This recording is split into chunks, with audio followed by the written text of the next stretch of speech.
love my car videos. So I'm actually going to be, I have some on my lips. I actually found this picture on Facebook yesterday, and it says 10 things almost all moms struggle with. And then in parentheses it says you're not alone. There's 10 things on this list, and then I'm just going to talk about them and then talk about like myself personally in these. Not having enough time. This happens to me all the time. I'm still trying to find my groove with having 2 kids. I'm not in a routine, honestly, with anything. Like, I work a full-time job. I work 9:30 to 6:30 Monday through Friday. I do get weekends off, but like by the time I get home, it's time to cook dinner, take a bath, and go to bed for my kids. So that makes it kind of hard on the weekdays, and then I do get an hour lunch break, so like on my hour lunch break, I'm constantly going to run errands, I'm going grocery shopping, I'm, you know, just chilling in my car by myself, making videos for YouTube, but finding time to do anything ever is just, and then like you have things that you like get invited to do on the weekends, birthday parties, baby showers, all kinds of things like that. And honestly, sometimes finding time to even do those things sometimes is hard just because of my work schedule personally. So I do see my kids, and I love that I get to like work where I get to see them. But like on the weekends, I really just want to spend time with my family, you know. And then when I'm not with like the girls and stuff, like I'm with Cameron, we like to hang out with our parents at our parents' house and our siblings, you know. So that's a hard one that, well, I mean, we struggle with all the time. Eating properly, I don't eat good. Like, I don't. I need to go grocery shopping, and I just haven't. I should have gone today, but at the beginning of today, it's like super foggy here, and I was not driving in that, so I just assumed it was gonna like be like that the rest of the day, because it was literally like that all day yesterday. It went down, but again, I only have an hour for lunch, so by the time I get to the store and then get everything, sometimes I like go over my hour. So yeah, but I don't eat good. I need to, and I started meal prepping and then I stopped. So get back to me on that one, or don't, because you know it probably won't happen. Meals and feeding, since we do roommate, it just depends on everyone else sometimes. It is really hard for meals sometimes because some people in the house buy groceries, some people don't buy groceries. Sometimes people are home, sometimes people aren't home. So it's not on a very good like schedule for anybody. Like if I'm home and I cook dinner, I cook dinner. Whoever can eat can eat. Like whoever wants to eat can eat. A lot of times Cameron's mom will cook dinner, and then we'll all eat or whatever, but we never really know who's going to be home, who's not. It's just like crazy kind of, but when there's no food in the house, people are mostly like getting their own stuff and then eating it at home, or like usually like eating out, just depends. And feedings, like I try to stay on a good like schedule for my kids though. Like my kids always have something at home to eat. Like Cammy loves vegetables, so she's always eating vegetables. And then Addison's so picky, I usually have something for her to eat because it's usually nothing like big or major. So it's like yogurt or waffles or bananas or mac and cheese. Yeah. But they're usually like pretty on time with their like dinners because, like I said, we go home and I start dinner if we're not doing anything like right afterwards. Loneliness, I really don't get lonely. I'm not a stay-at-home mom. I was with Addie for a little bit, and did I get lonely? Yeah, sometimes, but honestly, I like the time alone, and I like the time, like, with her. It did get lonely sometimes because Cameron would work so late, but, I also picked up my brothers from school, so, I mean, there was only a few hours where I was, like, by myself with Addie sometime, or, like, you know, at the end of the night is when I would get lonely, but I don't because I'm not a stay-at-home mom. I would love to be a stay-at-home mom, but I just, you know, we can't do that right now, so I don't think I get lonely, though. I would probably want more mom time, like more time to myself, but keeping the house clean. So almost all of us clean the house. Like we take turns doing things, or something gets dirty. I am guilty of leaving my kids' things around sometimes. Like, I can't always get to it just because I do go home, dinner, bed. So I'll like leave stuff downstairs. Sometimes I go downstairs at the end of the night and clean it up, but sometimes I don't. And then sometimes on my lunch break, I'll literally go clean. Because I'm like, oh man, this is getting out of hand. Like, I'll go and clean the downstairs, pick up all their stuff. I don't usually vacuum the downstairs. Natalie usually does that. But like, I'll vacuum upstairs. My room is not as messy right now. It was like a disaster, but it's not anymore. Because I put all my laundry away, but I need to do my dirty laundry. But literally, I will go home on my lunch break and clean sometimes. That's just mom life, not having your kids for an hour and being able to clean with like no distractions and no stops. And I live like 2 minutes away from my job, so it's not that bad. But sometimes I just get to the point where I'm like, I have to go clean. Like, I can't do anything else on my lunch break. I'm going to eat and then go clean. And sometimes I'll just clean and then eat when I get back to work. So, but keeping it clean, I'm not the only one that cleans. So there's that. I don't have to clean like everything all the time by myself, like if I was to have my own house. But thankfully, I have Natalie and then Cameron's mom that do help clean up after the girls, so, and they don't mind. Keeping calm during tantrums, this is probably like one of my biggest things lately. Addison, she was getting better there for a minute, but I spoke too soon, I guess. She definitely tests my patience on a daily, for real, and that I started this new chart, this new morning routine, evening routine. I've only been doing it for 2 days, and then last night, her best friend, Kinley, stayed the night, so we didn't really do it last night or this morning. But the first day we did it, she did pretty good. I think once we're, like, doing it consistently, like, she'll get better at it. I'm hoping that this will really help with her attitude in the morning and then at nighttime, and then maybe helping our bedtime routine get a little bit better, because right now it's just not working for us. It's not working for me. You have to ask for help sometimes. I mean, sometimes I can't do it. Just the attitude over and over and over. And yes, she's only 2.5, but oh my, it can be, sometimes she can just be out of control, and just the crying, the screaming crying is what gets me, because she's like being like way over dramatic for whatever it is. Kid is so frustrated. We're throwing a tantrum that's so bad, you get so frustrated and get mad at them. We do alone time. Put her in alone time, she's crying, then when she's done, she wants to come say she's sorry or whatever, and then you just want to hug them and tell them you're sorry. I do that. Like, if I feel myself get too frustrated, I will walk away. Again, I work at a daycare, so, I have trainings in all kinds of things, and, like, tantrums and things is one of them. Like, you should walk away if you feel yourself getting too frustrated. Like, just, leave it alone. Both of you need to calm down and things like that. So I do try to do that. Sometimes I do get very mad, but I do let Cameron step in at times, and, he will step in and help me.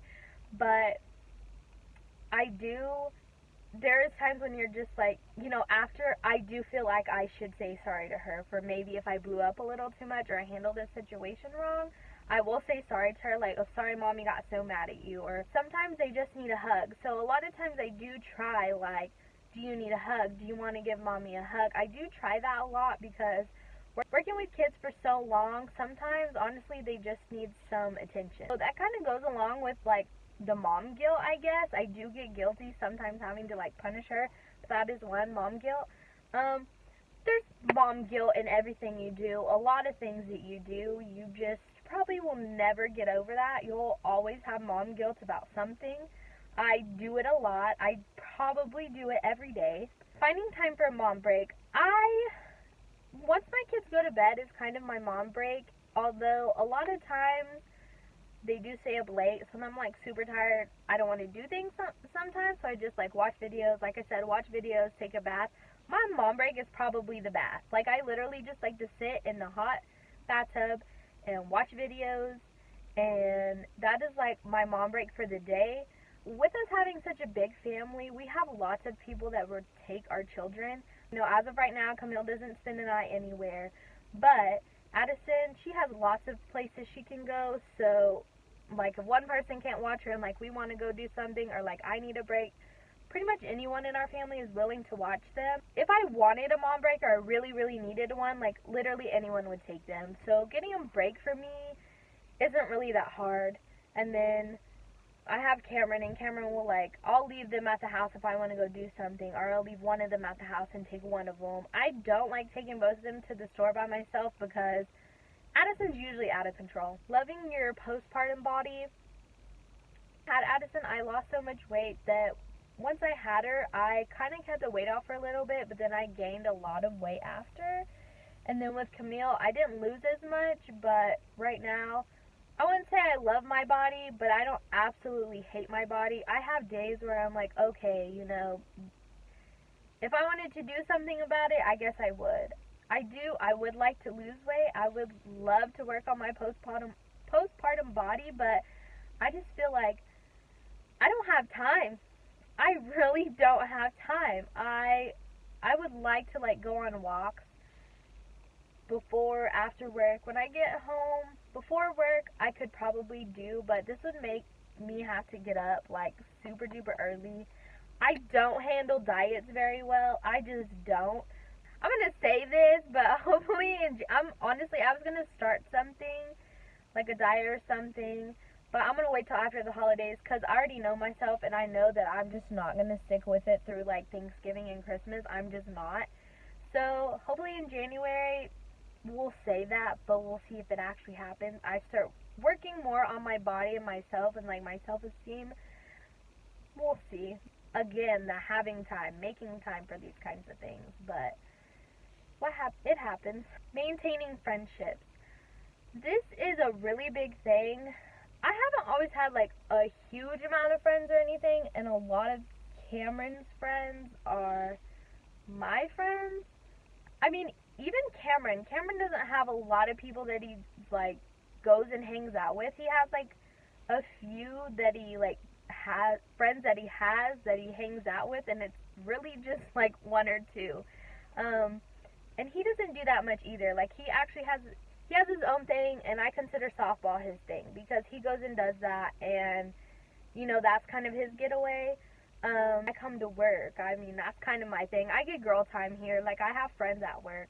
I have friends, and not all of my friends have kids, but maintaining friendships when you're a mom is something that's super hard. I mean, I don't have as many friends now as I did when I was first becoming a mom or before I was a mom. I would say I definitely lost some certain friends because I became a mother.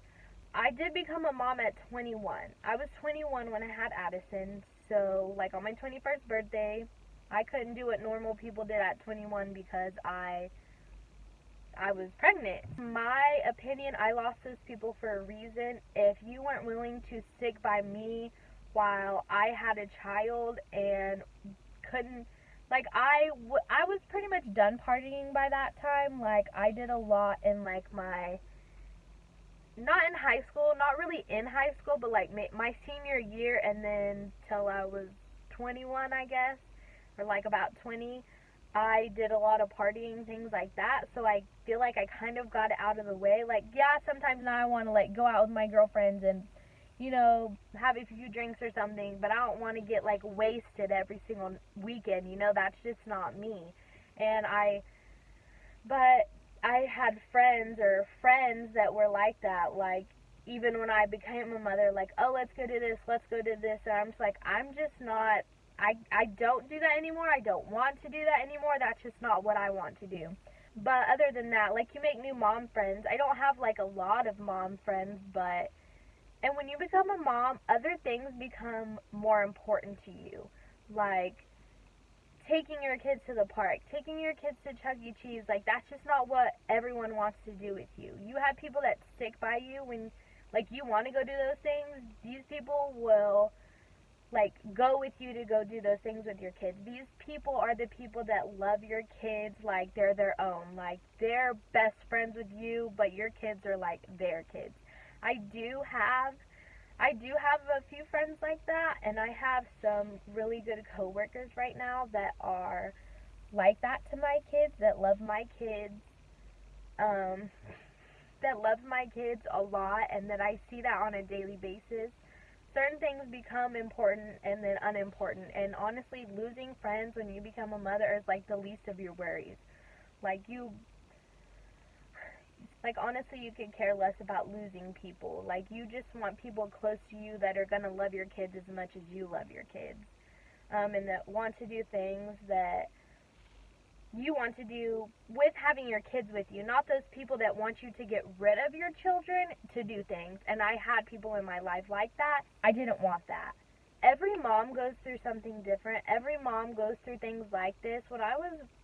I went through a really bad postpartum, like, depression with Addison. I didn't want anyone to come to my house. I like my family. I love seeing my family, but like friends, I guess in a way some of that was kind of my fault. I did push people away, I feel like, but in that part, but you know, they still came around. I want to say, like, hopefully I didn't get too personal, but I want to get personal with you guys, and I want to be able to feel comfortable telling you guys my feelings, I guess. I don't want to keep it all inside. I want to be able to, you know, connect with everybody, and I want people to be able to feel like they can connect with me on some kind of level. Being a mom is my thing. Being a mom is my thing. Being a mom is my life. I love being a mother.